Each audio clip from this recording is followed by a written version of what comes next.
I think I've made some real major progress this time. Because now I've been playing around with this new definition, and I think this is the way that it works, is that existence is the totality of all reference, and reality is the totality of all dimensions. So, because reference are more fundamental than dimensions, that, in other words, dimensions are just made up of, composed of an infinite number, or a totality of, I should say, all reference within a particular level of complexity, then that are, in other words, that are all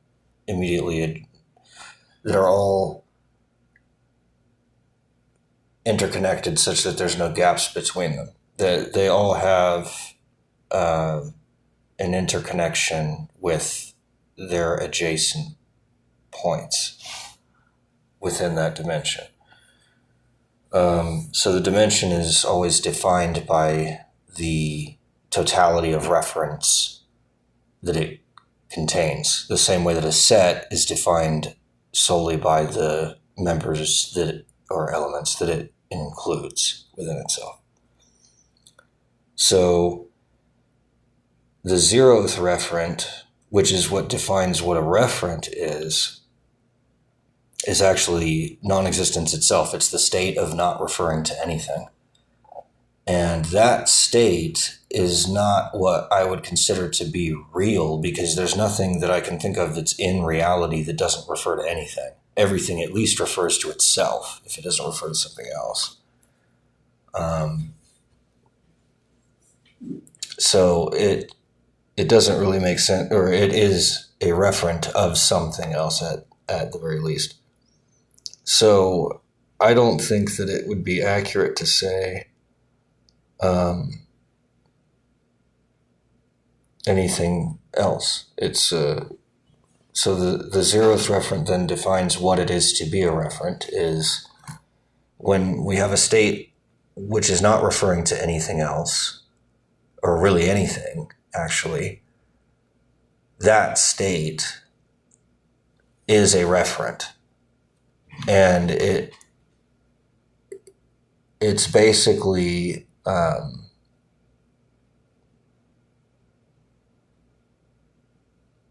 just something that you point at. It's something that you draw attention to. And that's basically it, is what existence is, or a referent, of existence is something that you can discern, something that you can label and or symbolize, represent logically. And then existence is a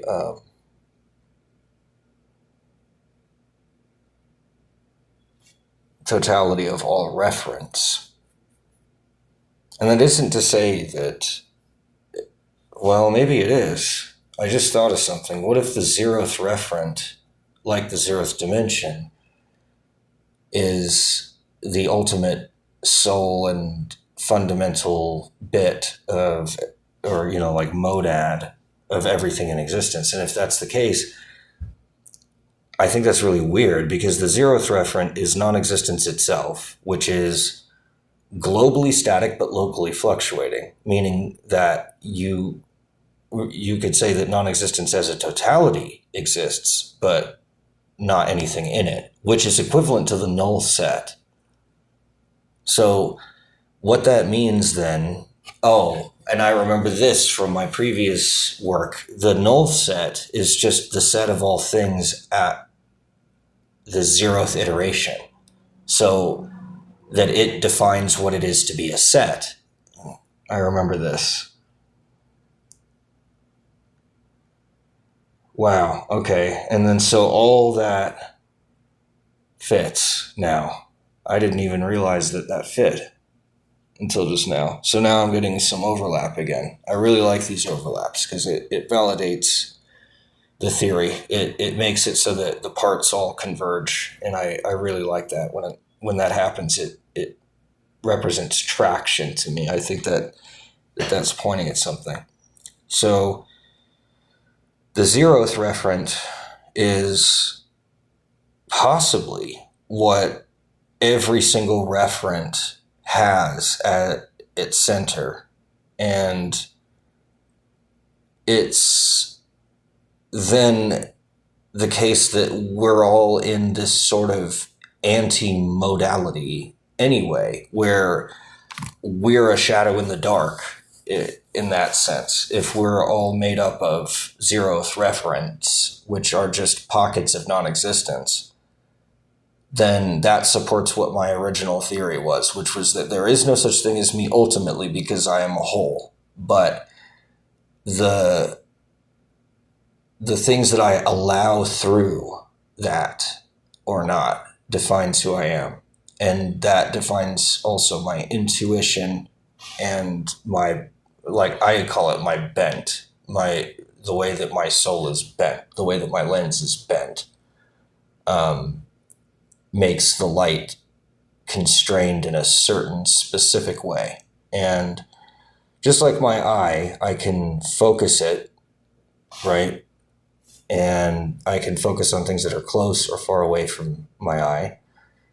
And likewise, I think that it's possible to fluidly change the dilation of, or the permeability of the peripheral limit of my center limit, which is equivalent to the limit of zero. And it's also equivalent to the null set. And it's also equivalent to just the state of not referring to anything, which is itself something that you could refer to, but it doesn't refer to anything. So it can be referred to, but it can't refer to anything. And so then that's very interesting, that at the very, very centermost bit of my being, that I am in a state of not referring to anything, which is kind of weird.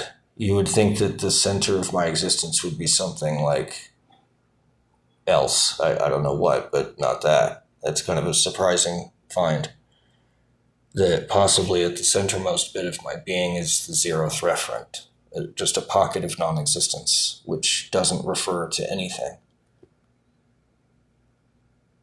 Which would make it pretty much just passive, actually. Like I said, like a whole.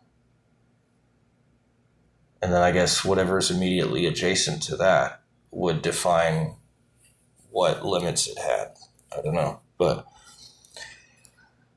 so that's something I'm going to need to chew on. But then, so we've got the zeroth referent, and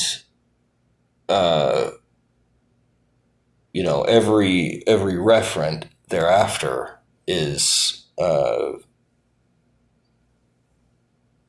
referent, the subjective referent, and they form into these totalities. They integrate into these totalities, and each of these totalities is a dimension. And so if I were to put an infinite number of these zeroth referents together into a cohesive field, then that would compose of the zeroth dimension, which would give us 1 point. Which is exactly what my old theory used to say. If you multiplied the null set by an infinity, that you would reach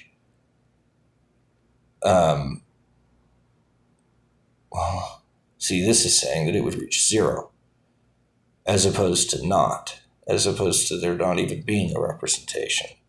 So if I have an infinite number of those, then I can form one symbol. The set of all of those infinite numbers of zeroth reference would then be the zeroth dimension. So the zeroth dimension is almost like it's an entire own world.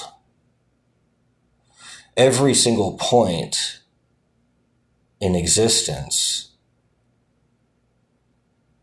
is composed of an infinite number of these pocketed non-existences, these zeroth referents, all adjacent to each other.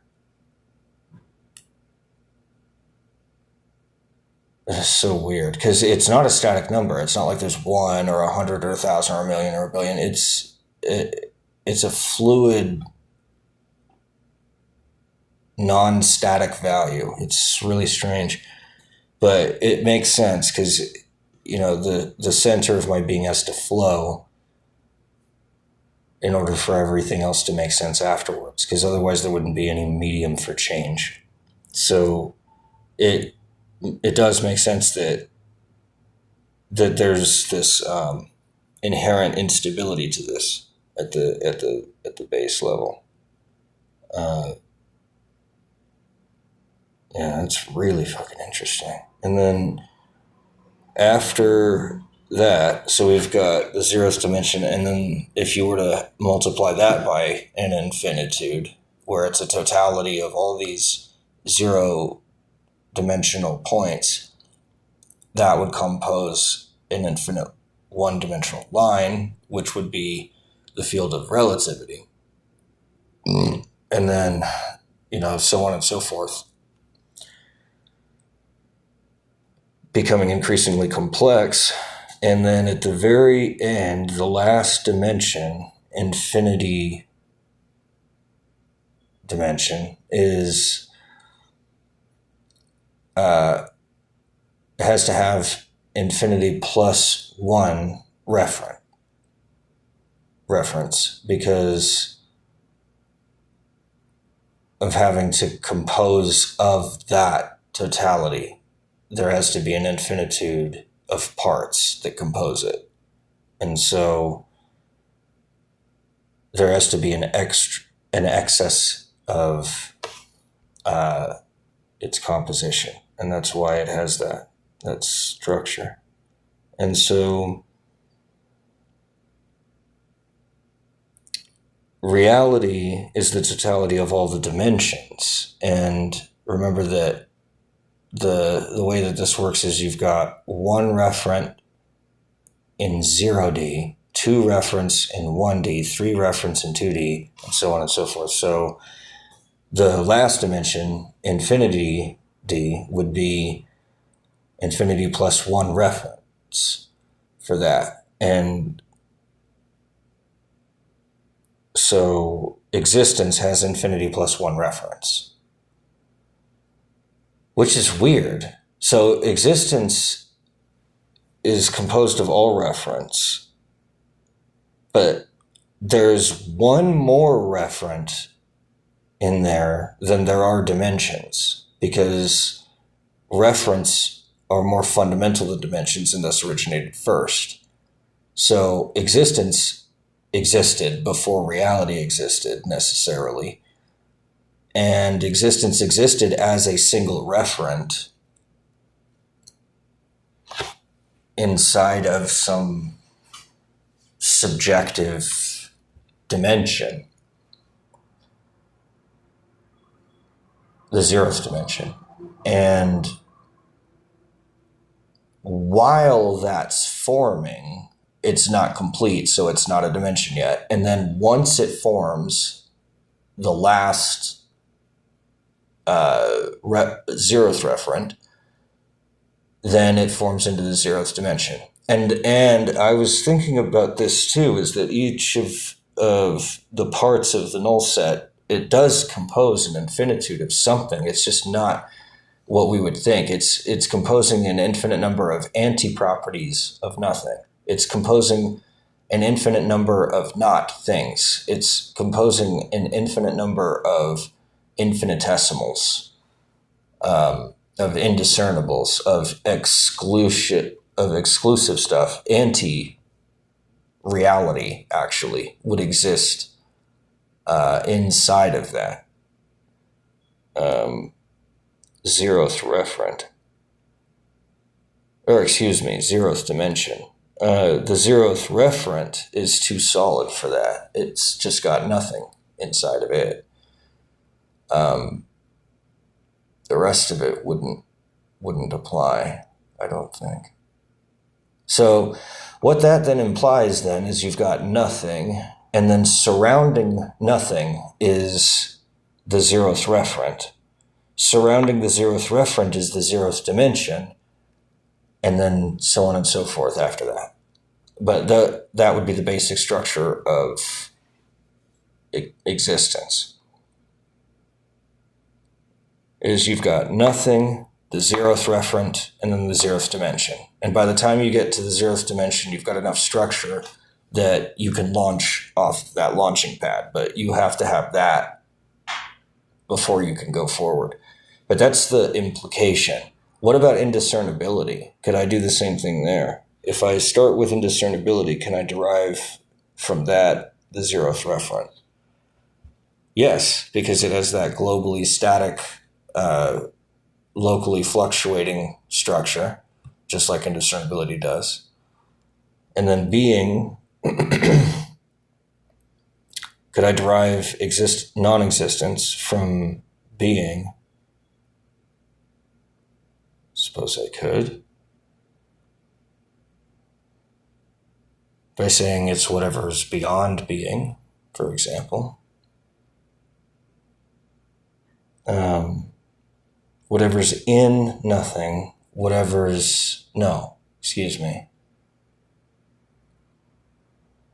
within non-existence is nothing, at non-existence is indiscernibility, and beyond non-existence is being.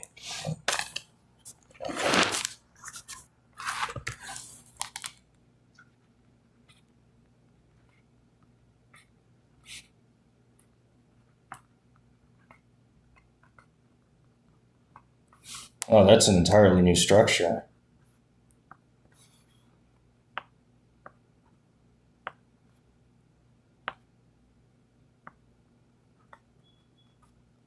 So, inside of non-existence is nothing. At the limits of non-existence is indiscernibility. And beyond the limits of non-existence is being. Now, if I use that structure, then I have an entirely different map of what reality looks like, because these three absolutes are supposed to be derived from modality, which is derived from anti-modality. That's how the old theory worked anyway. So this one, with this new definition, this works a little differently. So this one looks like it starts with nothing and then establishes non-existence from nothing, and then establishes indiscernibility from non-existence, and then establishes existence from, I guess, the limits in between indiscernibility and non-existence, because they aren't the same thing. I don't know. I'm going to have to play with that for a while. That's very, very nascent to me.